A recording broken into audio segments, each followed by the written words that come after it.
Hi எல்லாருக்கும் வணக்கம். இன்றைக்கி நம்ம எதை பற்றி பார்க்க போகிறோம் அப்படின்னா ஃப்ளைட் கண்ட்ரோலை பற்றி தான் பார்க்க போகிறோம். ஃப்ளைட் கண்ட்ரோல் அப்படின்றது ஹார்ட் ஆஃப் த ட்ரோன் அல்லது பிரெயின் ஆஃப் த ட்ரோன் அப்படின்னு சொல்லுவோம்.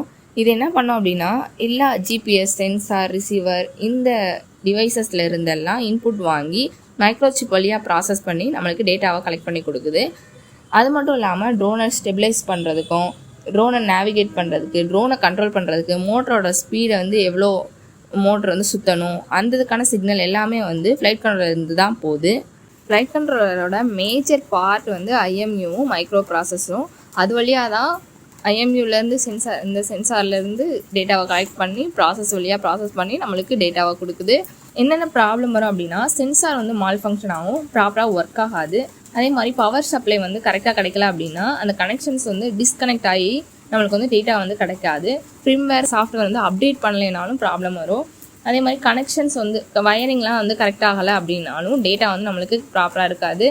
ஓவர் ஹீட் ஆயிடுச்சு அப்படின்னாலுமே எஃப்சி பர்ன் அவுட் ஆகிடும்.